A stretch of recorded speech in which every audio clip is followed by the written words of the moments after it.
اهلا بيكم. هنتكلم النهارده عن جراحه شد البطن. الحقيقه جراحه شد البطن هي واحده من اكتر 5 عمليات تجميل بتحدث على مستوى العالم. هي عمليه بتهدف ان انا بحسن وبعزز شكل البطن من الصوره بتبقى وحشه لو في ترهل او في ثنايا او في تراكم للدهون او في ارتخاء في العضلات.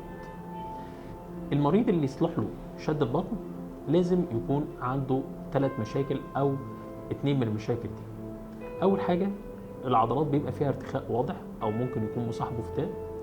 تاني حاجه الجلد بتاع جدار البطن بيبقى اصبح ضعيف وفيه ارتخاء وابتدى يظهر ثنايات في الجلد وتشققات او ما يعرف بالاسترايا او الاسترتش مارك.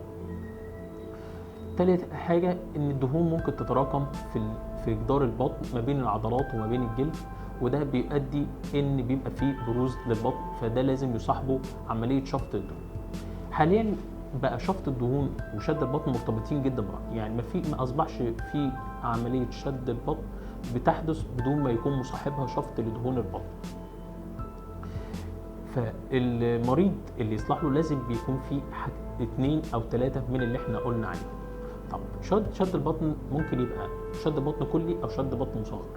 شد البطن الكلي بيبقى فيه نعالج ال3 مشاكل، نعمل فيه ربط العضلات على طول المعده عشان نحسن شكل العضلات، بيتم فيه ازاله الجلد الزائد، وبيتم فيه شفط الدهون.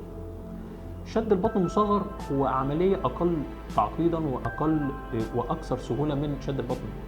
في شد البطن المصغر بيكون بس الزياده اللي في الجلد عندي هي من اسفل البطن، فانا بيبقى كل الاستئصال اللي بيبقى عندي في الجلد بيبقى من اسفل البطن وبيصاحبه شفط دهون، لكن العضلات بتبقى كويسه جدا. فده شد البطن المصغر. تابعونا في الحلقات الجايه عشان نكلمكم ونكمل كلام عن شد البطن. شكرا.